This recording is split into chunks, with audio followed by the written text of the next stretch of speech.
Shalom, selamat pagi saudara yang dikasihi Tuhan. Selamat memasuki hari yang baru di awal minggu ini. Kiranya saat ini saudara sekalian dalam keadaan baik dan diberkati Tuhan. Sebelum kita mendengarkan firman Tuhan dan renungan, marilah kita berdoa.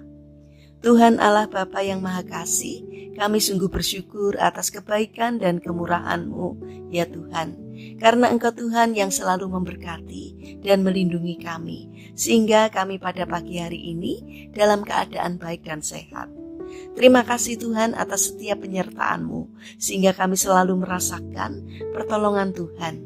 Jika saat ini kami akan mendengarkan firman-Mu, kami memohon urapilah kami dengan Roh Kudus-Mu, agar kami dapat mengerti dan mempunyai pemahaman yang benar akan apa yang Tuhan sampaikan kepada kami.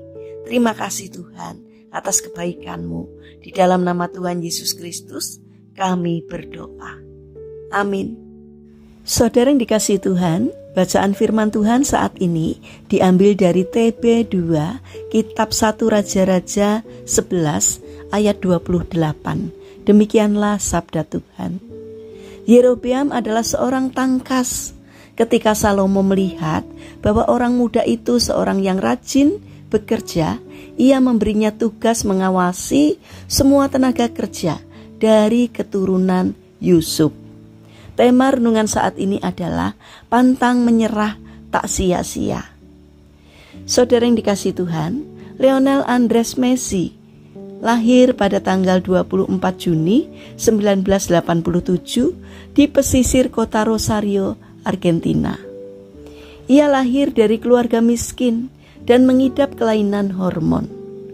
Sejak kecil dia gemar bermain sepak bola dan bermimpi menjadi pemain terbaik dunia. Dia terus berlatih dengan keras untuk menggapai mimpinya. Namun sayang, kelainan hormon yang diidapnya menjadi kendala dan menjadi penyebab pertumbuhan badannya tidak normal. Dalam sepak bola, faktor fisik dan kesehatan menjadi syarat utama. Tidak satu pun klub sepak bola di negaranya mau menerimanya. Karena apabila menerimanya, klub itu harus mengeluarkan biaya yang besar untuk penyembuhannya.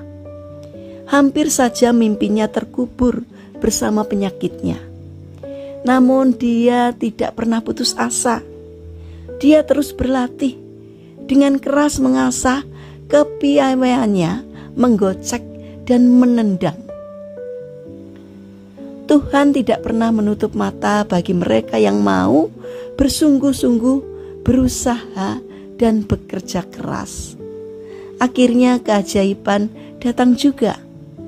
Sebuah klub raksasa dari Eropa yang mau menerimanya dan menanggung seluruh biaya pengobatannya yang sangat mahal.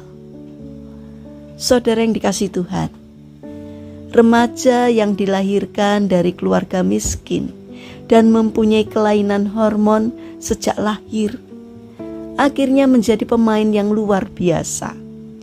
Dia berhasil mengantar klub kesayangannya berkali-kali menjadi juara Liga Spanyol, bahkan menjadi juara Liga Champions Eropa, dan dia sendiri menjadi pemain terbaik sebanyak 5 kali.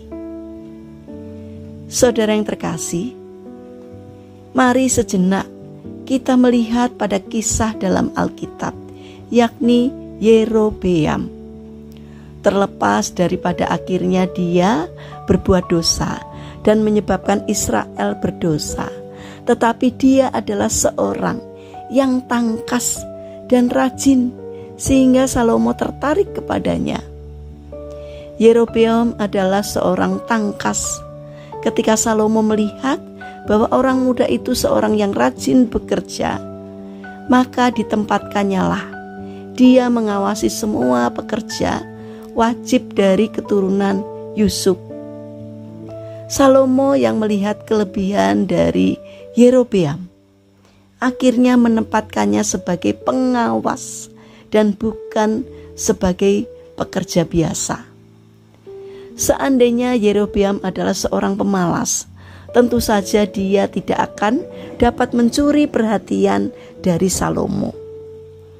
Saudara yang dikasihi Tuhan, mulai hari ini mari kita menjadi orang-orang yang rajin dan pantang menyerah dalam hal berusaha. Jangan biarkan penghalang apapun bentuknya dapat menyurutkan gerak langkah kita. Jangan biarkan halangan-halangan membuat kita berhenti melesat. Jangan hanya duduk diam menunggu keajaiban bekerja, tetapi kita justru harus mengaktifkan keajaiban dengan mempersiapkan diri kita. Hanya orang yang siaplah yang bisa memperoleh peluang.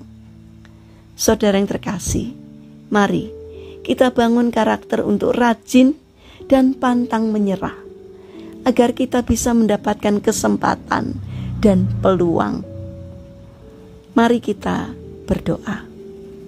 Tuhan Yesus yang baik, berikanlah kami semangat untuk pantang menyerah dalam berusaha. Berkatilah semua usaha dan kerja keras kami, agar hasilnya dapat memberkati hidup kami, berguna bagi sesama kami, dan untuk kemuliaan nama Tuhan. Bapa yang baik, saat ini kami teringat pada saudara-saudara kami yang mengalami sakit. Kami memohon belas kasih dan kemurahan Tuhan. Kiranya Tuhan berkenan untuk menjamah dan memberikan kesembuhan. Kami juga mendoakan bagi mereka yang mengalami permasalahan dan kesulitan hidup. Kiranya Tuhan berkenan hadir untuk menolong mereka. Kami juga ingin menyerahkan untuk setiap rencana dan aktivitas kami hari ini kepadamu. Kami memohon Tuhan yang menolong, Tuhan yang memberkati kami. Terima kasih Tuhan atas setiap kebaikan dan kemurahan-Mu. Dalam nama Tuhan Yesus Kristus kami berdoa. Amin. Puji Tuhan, saudara yang terkasih, kiranya firman Tuhan dan renungan hari ini dapat menjadi berkat bagi kita semua. Haleluya.